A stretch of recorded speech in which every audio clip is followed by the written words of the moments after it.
When Karen ordered the HOA landscapers to trap me on my own property with two massive boulders, she thought I'd beg. Instead, my partner fired up a machine so powerful it shook the whole neighborhood, and Karen's scream could be heard across the block. When I bought my quiet hillside property, I thought the biggest noise I'd ever hear would be the wind blowing through the oak trees. I was wrong. The loudest thing turned out to be Karen, the HOA president, a woman who believed every inch of the neighborhood existed to obey her.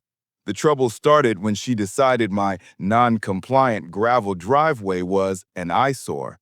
I told her politely that my driveway had been like this for 20 years, long before the HOA even existed. But Karen didn't believe in logic. She believed in control. One morning, as I stepped outside with a cup of coffee, I froze. Standing in the middle of my driveway were two giant landscaping boulders, each the size of a small car. Karen stood beside them like she had just unveiled a masterpiece. "You're blocked in until you schedule a driveway inspection," she said proudly. "HOA rules." I laughed. "You can't block someone on their own property." She smirked. "Watch me."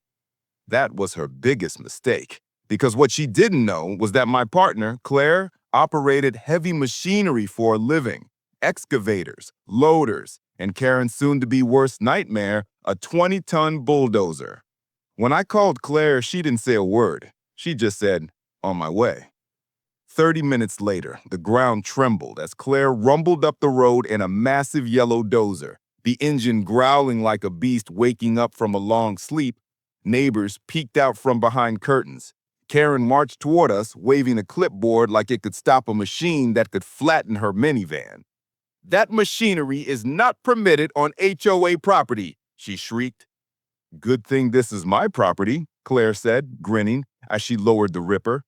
In one slow, powerful motion, Claire nudged the first boulder. It rolled like a toy. Then the second. Both landed squarely in the middle of Karen's perfectly manicured HOA garden circle, splitting one of her prized statues clean in half. The neighborhood went silent.